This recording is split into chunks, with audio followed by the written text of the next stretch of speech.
अच्छे तरीके से सॉल्व कराऊंगा। ठीक है, आज के इस वीडियो में इसका जो इंट्रोडक्शन है चैप्टर 1 वास्तविक संख्या, आपके जो सिलेबस में 15 चैप्टर हैं। ठीक है, 15 चैप्टर वास्तविक संख्या से शुरू होकर प्रायिकता पे ख़त्म होती है।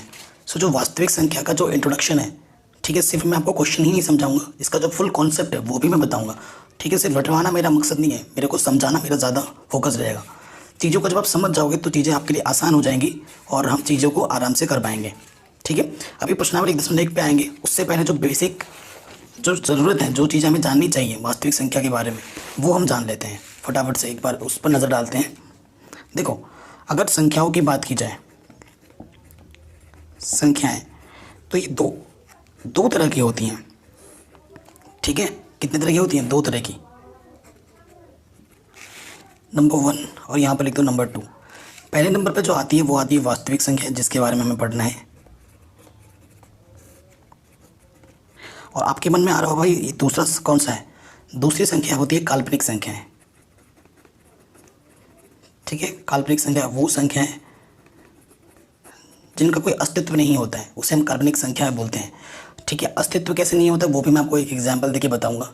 और ये जो सिलेबस में आपके नहीं है, ये आप क्लास 11th में पढ़ोगे। अगर आप मैथ्स लेते हो, काल्पनिक संख्याओं के बारे में डिटेल में जानने को मिलेगा आपको। चैप्टर नंबर 5 कक्षा 11 की जो सम्मिलित संख्या है वहाँ पर आपको देखने को मिलेगा। तो ये हमारे सिलेबस में नहीं है, ये वाला चैप्टर, इसके बारे में हमें नहीं पढ़ना है। ठीक है, इसका कॉन्सेप्ट मैं आपको थोड़ा सा बता देता हूँ कि क्या नहीं होता है। अगर आपके पास ये बोल दिया जाए कि इसका मान निकालो, x के 2 मान निकालो, तो आप क्या करोगे? माइनस का 2 उधर आके क्या हो जाएगा? प्लस का 2 उधर आके माइनस का 2 हो जाएगा। और x का मान जब निकालने को बोलेगा तो प्लस माइनस अंडर रूट के अंदर माइनस का 2 आ जाएगा। आप बोलोगे सर इसका तो मान हम निकाल नहीं सकते क्योंकि अंडर रूट के अंदर माइनस है। और यही चीज़ यहाँ से ही उत्पत्ति होती है किसकी? काल्पनिक संख्या की। और कक्षा 11 में जब आप जाओगे, कक्षा 11 में जाओगे तो इसका मान भी आप निकाल लोगे। अभी मैं नहीं निकालना सिखा रहा हूँ, अभी हमारा मेन मकसद है वास्तविक संख्याओं के बारे में जानना। वास्तविक संख्या कई प्रकार की होती हैं। ठीक है, पहली संख्या मैं बता रहा हूँ जैसे कि प्राकृतिक संख्याएं। ठीक है, नंबर 2 प्राकृतिक संख्या के बाद पूर्ण संख्याएं। पूर्ण संख्या के बाद आपका आता है क्या? प्राकृतिक संख्या हो गया, पूर्ण संख्या हो गया, परिमेय संख्याएं। ठीक है, चौथा किया जाएगा अपरिमेय संख्याएं। ठीक है, फिर 5वें में क्या जाएगा? पूर्णांक। तो इस तरीके के ये सभी संख्याएं ये वास्तविक संख्याओं में आता है। ठीक है, ये क्या आता है? वास्तविक संख्याओं में आता है। प्राकृतिक संख्याओं के बारे में आपको पता ही होगा। अगर मैं पहले नंबर पे बात करूं, एग्जाम्पल में दूं आपको पहले वाले पे, प्राकृतिक संख्याएं। ठीक है, इन देखो सिर्फ चीज़ों को रटना नहीं। आप अगर आप बोलोगे कि मेरे को सिर्फ मार्क्स चाहिए, मेरे को बस नंबर से मतलब है, तो ये चीज़ छोड़ दो, कोई ज़रूरत नहीं है। लेकिन जब तक आप चीज़ों को सीखोगे नहीं, आगे चल के आपके छोटे भाई बहन होंगे, आपको अगर कभी टीचर बने, आपसे अगर स्टूडेंट क्वेश्चन पूछे सर बताओ ये क्या होता है, वो क्या होता है, तो आप तो बता नहीं पाओगे। तब आपको खुद से होगा कि काश मैं चीज़ों को सीखता, काश मैं फिर सिर्फ रटता नहीं तो मैं आज भी इनको बता पाता। तो उसीलिए मैं आपको समझा रहा हूँ। ठीक है, इस सब का नॉलेज होना बहुत ज़रूरी है हमारे लिए। हमेशा मैथ्स में चीज़ों को सीखने के लिए जाओ, रटने के लिए नहीं। और मैथ्स बहुत ही सिंपल होती है, अगर आपके कॉन्सेप्ट सही होंगे तो मैथ्स आपको बहुत ही सिंपल लगेगी। देखो, प्राकृतिक संख्या कोई डेफिनेशन नहीं दूंगा मैं आपको, सिंपल जितने भी काउंटिंग नंबर होते हैं, एग्जाम्पल इस प्राकृतिक संख्या को n से प्रदर्शित करते हैं, n फॉर नेचुरल नंबर। प्राकृतिक संख्या को अंग्रेजी में नेचुरल नंबर बोलते हैं। तो जितने भी काउंटिंग नंबर हैं, गिनती के नंबर हैं, 1 2 3 4 5 6 7 8 9 10 11 ऐसे ही चलता रहता है ना, ख़त्म नहीं होगा कभी। है हमारी ज़िंदगी ख़त्म हो जाएगी पर ये नंबर नहीं ख़त्म होंगे। तो ऐसे नंबर्स को हम बोलते हैं प्राकृतिक संख्याएं। नंबर 2 पे क्या आ जाता है? पूर्ण संख्याएं। पूर्ण संख्या को अंग्रेजी में बोलते हैं होल नंबर्स। होल नंबर्स को W से प्रदर्शित किया जाता है। और इसको याद रखने का मैं एक सिंपल सा ट्रिक बताता हूँ, 0 + n। जितनी भी प्राकृतिक संख्या हैं उसको बस 0 से शुरुआत कर दो, 0 1 2 3 4 ऐसे चलता रहेगा। तो ये हो गई पूर्ण संख्याएं। पूर्ण संख्याओं में प्राकृतिक संख्याओं के अलावा 0 भी सम्मिलित होता है। ठीक है, तो 0 से स्टार्ट होता है, तो ऐसे नंबर को हम क्या बोलते हैं? पूर्ण संख्याएं बोलते हैं। अब मैं यहाँ पर पूर्णांक की बात कर देता हूँ पहले। पूर्णांक को z से प्रदर्शित किया जाता है, z। पूर्णांक में 0 भी आता है, प्लस का 1 प्लस का 2 प्लस का 3 ऐसे इधर चलता रहेगा। इस तरफ -1 -2 -3 -4 इधर ऐसे चलता रहेगा। तो ये सभी हमारे क्या होते हैं? पूर्णांक होते हैं। ठीक है, प्राकृतिक संख्या जान ली, पूर्ण संख्याओं के बारे में पता हो गया, पूर्णांक हमने जान लिया है। अब हम किस पे आएंगे? परिमेय संख्या और अपरिमेय संख्या पर। ये बहुत ज़रूरी है। देखो, परिमेय संख्या अगर पता चल गया तो ऑटोमेटिकली अपरिमेय संख्या पता चल जाएगी कि जो संख्याएं परिमेय होती हैं, जो संख्या परिमेय नहीं होती वो अपरिमेय होती हैं। ठीक है, तो परिमेय संख्या हम जानते हैं। परिमेय संख्या प्रत्येक संख्या जिसे हम p बट्टा q के रूप में लिख सकते हैं, प्रत्येक संख्या जिसे हम p बट्टा q के रूप में लिख सकते हैं जहाँ q का मान कभी ज़ीरो नहीं हो सकता, वह p व q पूर्णांक होते हैं। क्या होते हैं? पूर्णांक होते हैं।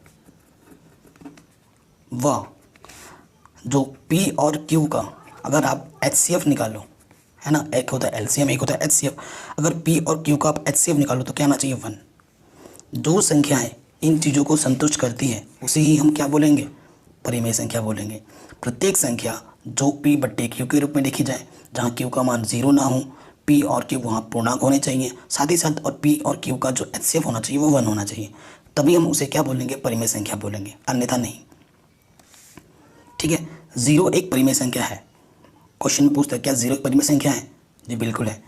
क्या 1 बट्टा 0 परिमेय संख्या है? जी बिल्कुल नहीं, क्योंकि बट्टे में 0 आ गया है। ठीक है, बट्टे में 0 नहीं होना चाहिए, q का मान 0 नहीं होना चाहिए था, तो यहाँ तो 0 आ रहा है। अब आपसे मैं बोलूँ क्या 2 बट्टे 4 एक परिमेय संख्या है? उससे पहले 1 बट्टे 3 एक परिमेय संख्या है? जी बिल्कुल है।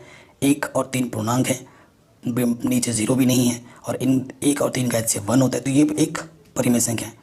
परंतु 2 बट्टे 4 अभी एक परिमेय संख्या नहीं है, क्योंकि ये पूर्णांक है, ये पूर्णांक है, नीचे 0 नहीं है, चलो ठीक है। लेकिन 2 और 4 का अगर HCF निकालोगे तो कितना आएगा? 2। 2 भी 2 से कटता है, 4 भी 2 से कटता है, लेकिन HCF 1 नहीं आए। इस वजह से ये अभी फिलहाल 2 बट्टे 4 तो परिमेय संख्या नहीं है, लेकिन ये सरल हो सकता है। ये तो बहुरूपीय है, इसे हम क्या बोलेंगे? बहुरूपीय। इसका अलग रूप है। इसका अलग रूप क्या है? 2 1 कम 2, 2 दूनी 4।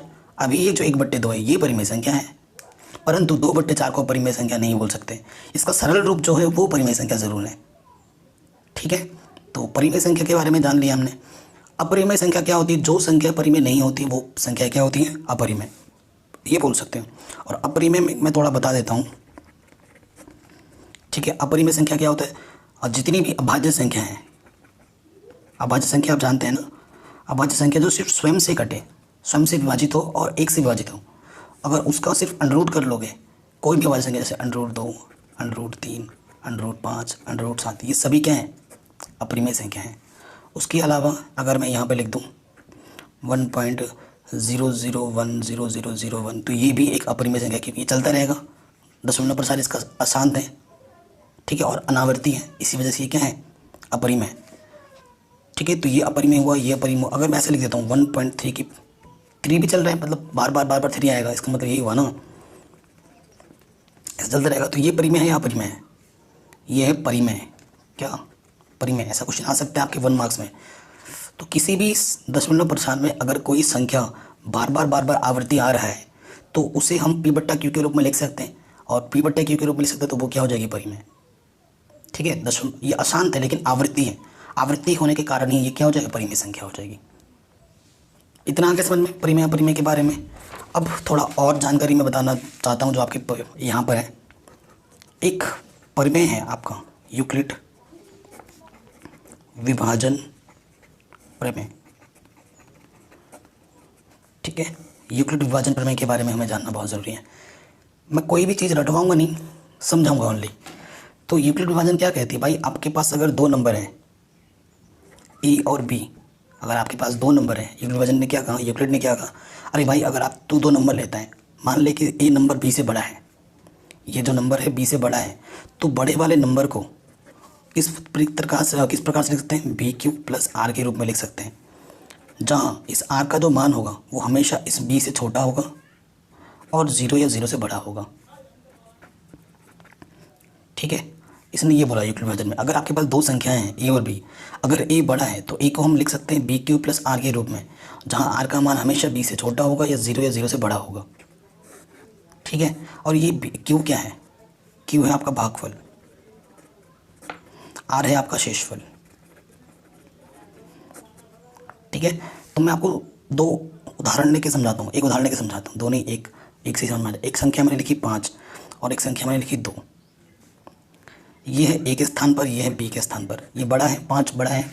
तो आपको क्या करना है, छोटे वाले नंबर से बड़े वाले नंबर में भाग देना है। कितनी बार जाएगा, 2 दूनी 4, घटाएंगे, शेषफल क्या बचा, 1।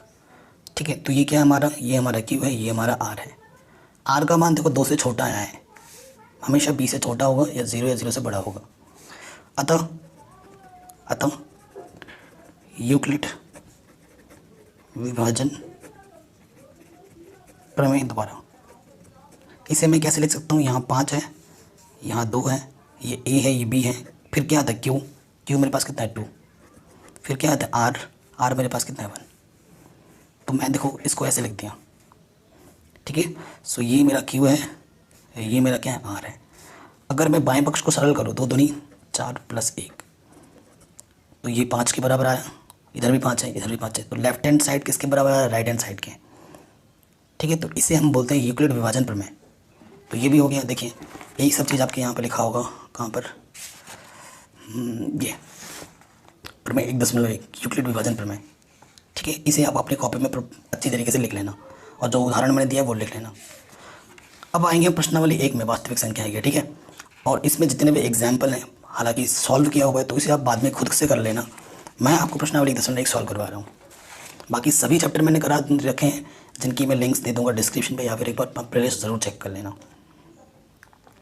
देखो 2 चीज़ आप छोटी क्लासों से सीखते आए हो, पढ़ते आए हो, क्या क्या है वो 2 चीज़ें, एक है HCF, एक है LCM, है ना। HCF निकालने का जो गुणनखंड विधि है वो छोटी क्लासों से पढ़ते आए हो, लेकिन यहाँ पर किस विधि का उपयोग करना है, प्रश्न 1 नंबर में क्या बोल रहे हैं, निम्नलिखित संख्याओं का HCF ज्ञात करने के लिए यूक्लिड विभाजन एल्गोरिथम का प्रयोग कीजिए। बड़ा शानदार। ठीक है, तो हमें क्या बोल रहे हैं, यूक्लिड विभाजन से हमें क्या निकालना है, HCF निकालना है। तीनों का करेंगे, पहला क्वेश्चन भी इंपॉर्टेंट है, तीनों के तीनों इंपॉर्टेंट है, कोई सा भी एग्जाम में पूछा सकते हैं। ज़्यादा इंपॉर्टेंट आपका पहला और तीसरा है, हालांकि तीनों ही इंपॉर्टेंट है, कर लेना। पहला वाला करते हैं, 135 और 225 है। ठीक है, हमें क्या दे रखा है, 135 व 225। ठीक है, हल में आ जाओगे, हल ये लिखोगे, यहाँ 225 बड़ा है 135 से, बड़ा है, तो यहाँ लिख दोगे यूक्लिड विभाजन प्रमेय से। आप यूक्लिड विभाजन प्रमेय से लिखने के बाद बाकी सरल करेंगे। रूल आपको पता है, ये नियम, बड़ा वाला इस तरफ आएगा, बराबर छोटा वाला इस तरफ। ठीक, आपको छोटे वाले से बड़े वाले में क्या करना है, भाग देना है, भाग देना आना चाहिए आपको। यहाँ पे 3 संख्या, यहाँ पे भी 3 संख्या है। 135 2 बार में 270 ज़्यादा हो जाता है, एक बार ही जाएगा, घटाएंगे, 5 में से 5 गया 0। ठीक है, 12 में से 3 गया, कितना जाएगा, देखो यहाँ से हासिल लेगा एक ना, 12 में से 3 गया, कितना जाएगा आपका 90। ठीक, सो कितनी बार गया, एक बार, और शेषफल कितना बचा, 90। ठीक, अब क्या करना है आपको, इसको और इसको लेना है। तो यहाँ पर अगर एकदम ढंग से लिखना चाहते हो, ऐसे लिख सकते हो, चरण 1। ठीक, फिर यहाँ पर लिख देना चरण 2। चरण 2 में क्या होगा, 135 इधर आ जाएगा, 90 इधर। अब आपको क्या करना है, 90 यहाँ लिखना है और 135 यहाँ लिखना है। 90 एकम 90, 90 दूनी 180, ज़्यादा हो जाता है, घटाएंगे तो कितना जाएगा, 45। सो 90 एकम 90, कितना बचा, 45। ठीक, अब देखो यहाँ पर क्या है हमारे पास, एक यहाँ है, एक ये नंबर यहाँ है। सो अब क्या लिखोगे आप, चरण 3, तो यहाँ 90 आ जाएगा, यहाँ 45 आ जाएगा। ठीक है, 45 से भाग देना है किसमें, 90 में, 45 दूनी 90, हमें तब तक भाग देना जब तक कि शेषफल क्या ना आ जाए 0। आ गया 0, कितनी बार गया, 2 बार, और शेषफल क्या आ गया, 0। वो संख्या देखिए अंतिम जिससे आपने भाग दिया है, लास्ट किससे आपने अंतिम बार भाग दिया था, 45 से, या फिर शेषफल 0 आया उसके जस्ट ऊपर वाला देखो। ठीक है, ये लिख देंगे हम। ठीक है, तो अंतिम शेषफल 0 है व भाजक कितना है, 45 है, अंतिम। अतः हमारे पास HCF क्या हो जाएगा, अतः HCF क्या होगा, 45। HCF किसका किसका, 135 और 225 का, कितना जाएगा, 45 आंसर। ठीक है, आराम से हो गया, कोई दिक्कत नहीं है ये। तो इसी तरीके से हमें सारे प्रश्नों को हल करना है। नंबर 2 पे आते हैं। नंबर 2 पे हमारे पास है 196 और 38220। ठीक है, ये नंबर है, तो वही चीज़ लिखेंगे हल में। यहाँ हल यहाँ पर क्या है, ये नंबर बढ़िया है 38220। वह छोड़ो, ये 196 से ये बढ़िया है, तो ये लिख दो यूक्लिड विभाजन प्रमेय से। सो यहाँ पे छोटा वाला लिखोगे 38220 और यहाँ पे 196 आ जाएगा। 196 से भाग देना है इसके अंदर। ठीक है, 38220, 3 डिजिट यहाँ लेंगे तो देखो ये 400 के आसपास है, ये 2 बार में से ज़्यादा हो जाएगा तो एक ही बार जाएगा। 196, एक 196 घटाएंगे। ठीक है, घटाने पे कितना आ जाएगा देखो, यहाँ से आ जाएगा 12 में से 6 के 6, यहाँ से बचा 7, 17 में से 9 के 8। ठीक है 8, और यहाँ से 2 में से 186 बचेगा, तो इससे छोटा है 1 हासिल लेंगे, यहाँ से 2 लग गया। ठीक, तो देखो यहाँ से 3 डिजिट, यहाँ 3 छोटा बड़ा एक लिया, 4 ले लिया। अब देखो ये 1800 है और यहाँ पर ये 200 के आसपास है, तो 2 नंबर 1800 से ज़्यादा है, तो 9 बार जाएगा, ये आइडिया लग गया। 9 चक 54 हासिल लगा 5, 9 नम 81, 81 और 5 86 हासिल लगा 8, 9 एकम 9 और 8 17। घटाएंगे तो 12 में से 4 गया 8, और इसने हासिल दिया था 15 में से 6 गया 9, सिर्फ 98 बचेगा। ठीक है, और यहाँ से 0, तो ये 1000 के आसपास है, 5 बार जाएगा। 5 छंग 30 हासिल लगा 3, 5 नम 45, 45 और 3 48 हासिल लगा 4, 5 एकम 5 और 4 9। तो ये एक ही बार में सरल हो गया, क्योंकि शेषफल ये मेरे को 0 दे रहा है। कितनी बार भागफल गया, 195 बार। शेषफल क्या गया 0, एक ही चरण में सॉल्व हो गया पूरा। तो रूल क्या कहता है, जिस संख्या से आपने अंतिम बार भाग दिया था 196, क्योंकि शेषफल में क्या मिल गया यहाँ पर, शेषफल 0, वह भाजक शेषफल 0 किस भाजक पे मिला मेरे को, 196 भाजक पर। अतः जो HCF होगा वो क्या होगा, 196 होगा। ये हमारा उत्तर हो जाएगा यूक्लिड विभाजन प्रमेय से HCF। ठीक है, क्वेश्चन नंबर 2 भी हमारे आराम से बन गया। अब आ जाओ क्वेश्चन नंबर हमारे किस पार्ट पे, इसके थर्ड पार्ट पे। थर्ड पार्ट में हमें दे रखे हैं 867 और 255। ठीक है, तो यहाँ लिखेंगे यूक्लिड विभाजन प्रमेय से। ठीक, उसमें क्या होता है कि 2 नंबर में बड़ा कौन सा है, 867 बड़ा है किससे, 255 से। अतः चरण 1 में क्या करोगे, स्टेप 1 में 867 यहाँ लिखोगे, बड़ा वाला इस तरफ, छोटा वाला इस तरफ। छोटे वाले से बड़े वाले में क्या करना है, भाग देना है। और ये जो भाग में कम कर रहे हैं ना, आपको यहीं पहले ध्यान, जैसे मैं कर रहा हूँ, ये नहीं कि पीछे छुपा के कर रहा हूँ एकदम चोरी छुपे कोई देख ना ले, ऐसा कुछ नहीं है। जो भी काम कर रहे हो सामने कर दो, एग्जामिनर को भी पता चलेगा कि भाई जिसने ये किया उसको पता है, वो रट्टा नहीं मारा है। तो ये सब जो कैलकुलेशन है वो आप यहीं करो, एग्जामिनर को दिखाते हुए कि भाई पता चले। ठीक है, चोरी छुपे पीछे मत करने लग जाना, सामने ही करना है। तो यहाँ पर 3 अंक है, यहाँ पर भी 3 अंक लेंगे, तो कितनी बार जाएगा, है ना, वो देखिए कितनी बार जाएगा, आइडिया लग रहा है 3 बार जाएगा। 25 या 75 ना, 3 बार जाएगा। 3 बचे 15 हासिल लगा 1, 3 बचे 15 और 1 16 हासिल लगा 1, 3 दूनी 6 और 1 7।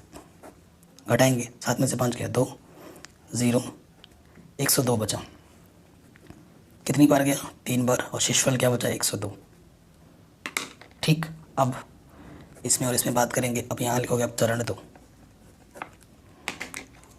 चरण 2 में क्या जाएगा, ये वाला नंबर इस तरफ, ये वाला नंबर इस तरफ।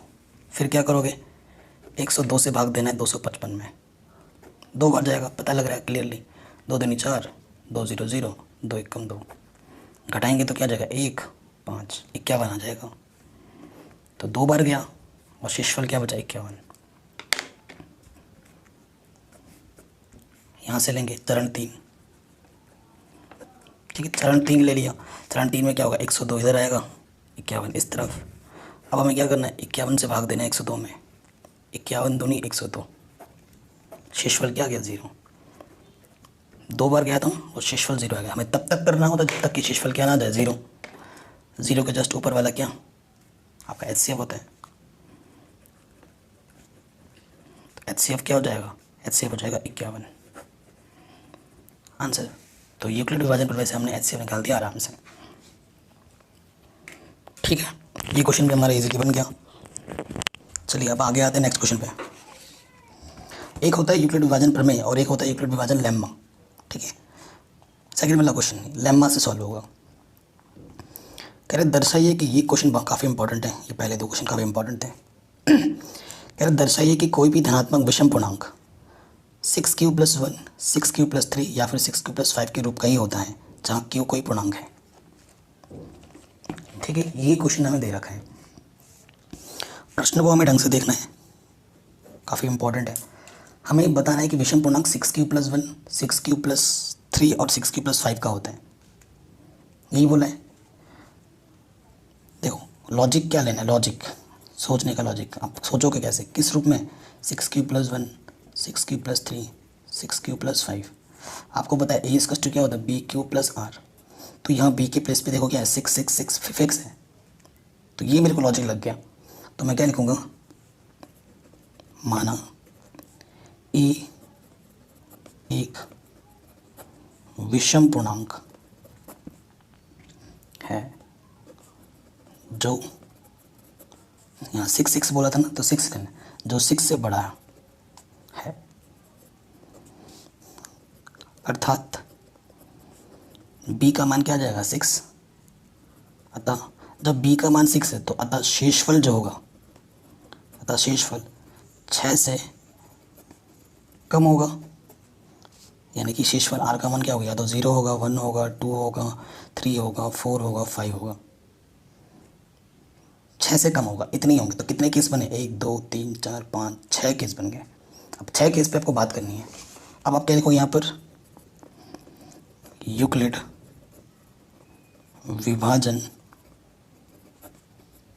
प्रमेय से, यूक्लिड विभाजन प्रमेय से क्या होता है, A = BQ+R। ये होता है कि नहीं होता है। अब हमारे पास केस 1 क्या है, देखो केस 1 B तो 6 फिक्स है, 6q, R केस 1 में कितना है 0। केस 1 में क्या लिखोगे यहाँ पर, जब R का मान क्या है 0 है, ऐसे लिख देना। तो A का मान क्या जाएगा 6q। ये क्या होगा 6q, क्या होगा 6q होगा आपका एक सम संख्या। 6q क्या होगा, एक सम संख्या होगा।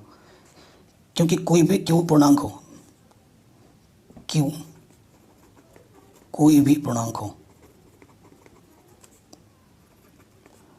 उसे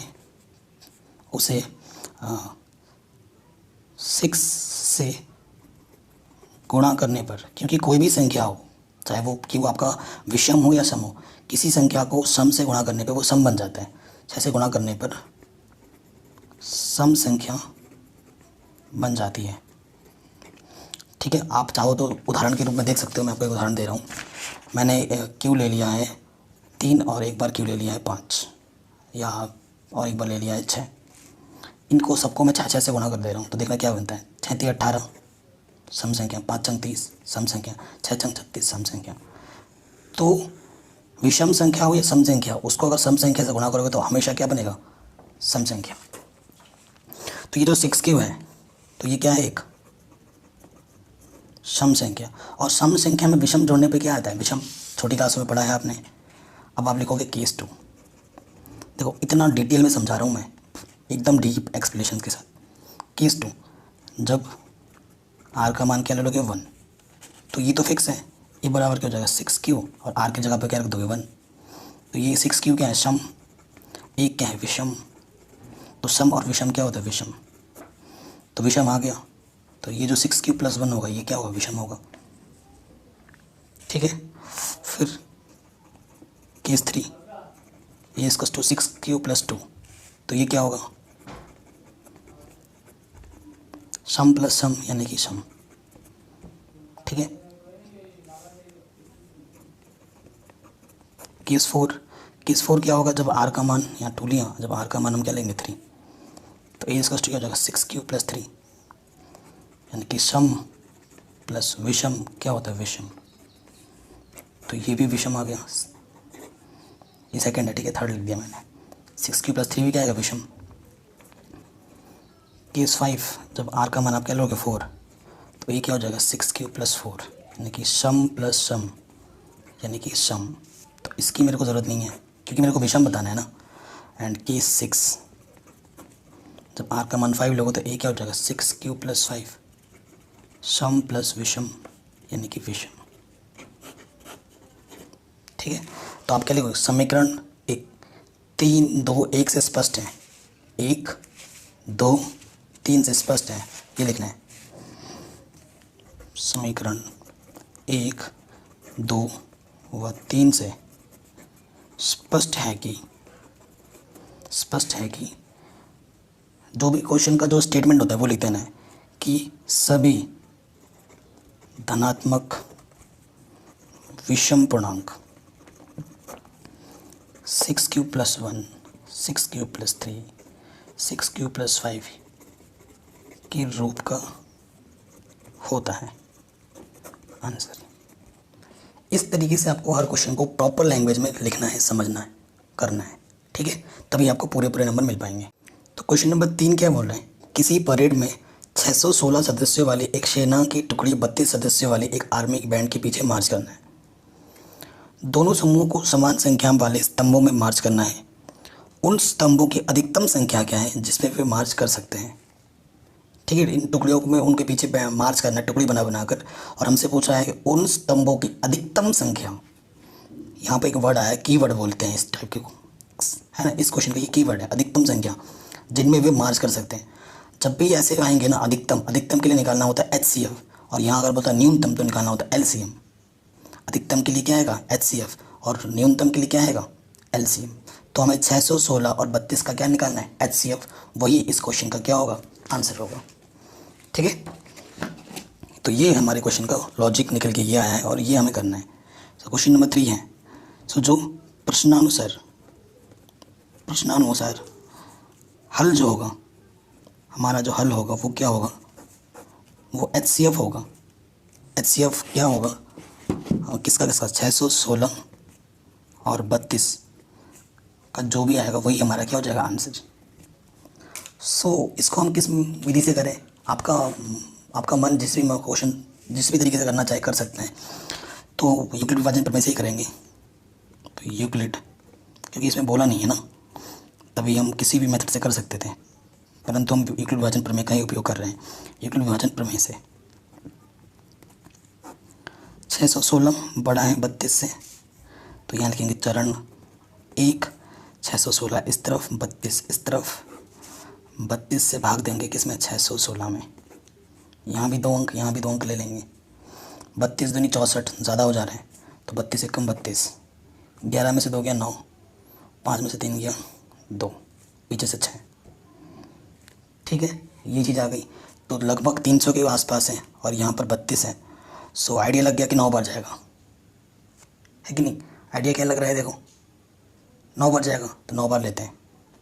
9 दूनी 18 हासिल लगा 1, 9 3 27, 27 और 1 28, घटाएंगे 16 में से 8 गया 8, तो सिर्फ 8 ही बचा शेषफल। तो गुणा कितनी बार गया 19 बार, शेषफल कितना बचा 8। इसकी बात करेंगे चरण 2 में, चरण 2 यहाँ 32 आ जाएगा और यहाँ 8। अब आपको 8 से भाग देना है किसमें 32 में, 8 चौके 32, घटाएंगे तो 0, तब तक करना होता जब तक कि 0 ना आ जाए। कितनी बार गया 4 बार, शेषफल क्या बचा 0, 0 के जस्ट ऊपर वाला हमारा क्या होता है आंसर। सो कितनी टुकड़ी बनेगी हमारे पास 8, तो आंसर क्या होगा, कितने टुकड़े होंगे, टुकड़ी या टुकड़ी जो भी लिखा है 8 टुकड़ियाँ बना सकते हो 32 के 616 सदस्यों की, ठीक है। तो ये हमारा आंसर हो जाएगा। तो सेना के 8 स्तंभों की हम टुकड़ी बना सकते हैं बराबर, ये हो गया आराम से। चलिए क्वेश्चन नंबर 4 और 5 पे आते हैं, ठीक है, ये क्वेश्चन काफ़ी इंपॉर्टेंट है। कहते हैं यूक्लिड विभाजन प्रमेय का प्रयोग करके दर्शाइए कि किसी धनात्मक पूर्णांक का वर्ग किसी पूर्णांक m के लिए 3m या फिर 3m+1 के रूप का ही होता है। ठीक है, क्या बोला, पूर्णांक का हमें वर्ग करना है और फिर वर्ग का जो रूप आएगा m के लिए इस रूप का दिखाना है, 3m या फिर 3m+1 का। ठीक है, करते हैं। सो देखो यहाँ पर क्वेश्चन नंबर 4 है। 4 क्या है, देखो वही चीज़ है, माना पूर्णांक a के लिए, ठीक है, पूर्णांक a के लिए है 3m या 3m+1 है, तो यहाँ b क्या हो जाएगा, यहाँ b हमें लेना पड़ेगा 3, वह अर्थात जो r होगा वो 3 जगह में होगा, यानी कि 0 1 2 होगा। ये पता लगा हमें। अब फिर क्या लिखो यहाँ पे, यूक्लिड विभाजन प्रमेय से ए इसका क्या होता है, b³ होता है ना। तो फिर से वही चीज़, केस वन क्या है, जब r का मान आप 0 लोगे तो देखो a तो चलो फिक्स है, b हमारा कितना है 3 है, और q की जगह क्वेश्चन में m बोल रहे हैं तो m ले लेते हैं, और r पहले केस में क्या लेना 0, तो a 3m। अब बोलोगे आंसर आ गया, गलती कर रहे हो आप, क्योंकि स्क्वायर बोला है, स्क्वायर तो अभी तक किया ही नहीं हमने। अब यहाँ पे लिखोगे स्क्वायर करने पर, यानी कि वर्ग करने पर, वर्ग जब हम कर देंगे वर्ग ये हो जाएगी, तो a² क्या हो जाएगा, 3 का वर्ग 9 m²। तो यहाँ से आप क्या कर सकते हो, 3 उभयनिष्ठ ले सकते हो, 3 3 9, माना ये 3m² को आप क्या मान लो, m मान लो, तो a² क्या आ गया 3m का रूप। यही तो मैं बताना था, या तो 3m आएगा या फिर 3m+1 के रूप का आएगा। केस 1 में हो गया। केस 2, जब r का मान आप क्या ले लोगे 1, तो a क्या हो जाएगा 3m+1, फिर क्या करोगे वर्ग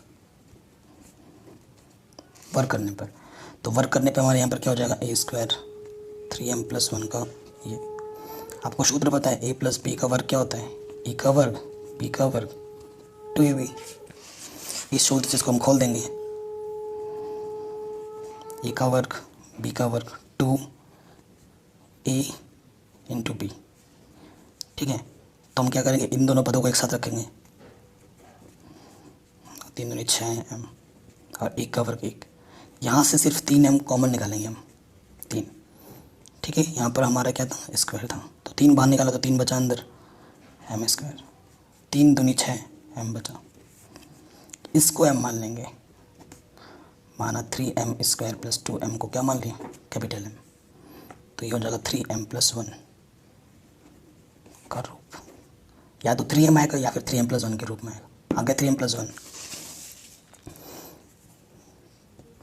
केस 3 में क्या होगा, जब r हमारे पास क्या आएगा, कितना 2, सो a क्या हो जाएगा 3m+2।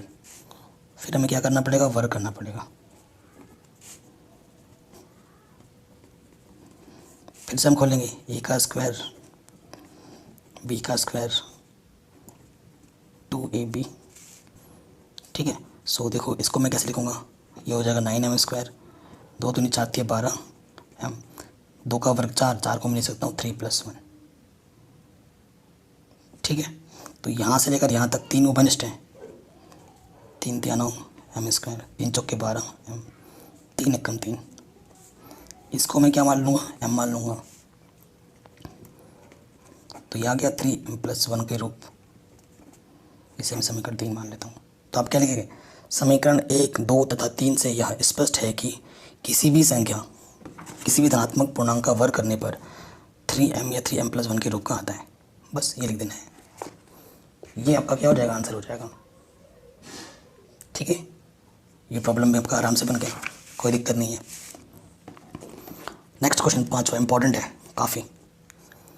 कह रहे यूक्लिड विभाजन प्रमेय का प्रयोग करके दर्शाइए कि किसी धनात्मक पूर्णांक के लिए किसी धनात्मक पूर्णांक का घन, अब वो वर्ग कर रहा था, ये घन करना है हमें, घन करने पर m 9m+1 या 9m+8 के रूप का आता है। ठीक है, अब की बार आपको घन करना है, तो आप देख रहे होंगे 9 9 तो देखो 9 करके करोगे तो क्वेश्चन बहुत लंबा चला जाएगा। अगर आप बी को 9 मान लोगे ना तो क्वेश्चन बहुत ही लेंथी हो जाएगा। थोड़ा सा इसमें एक ट्रिक है। माना जो धनात्मक पूर्णांक है, माना धनात्मक पूर्णांक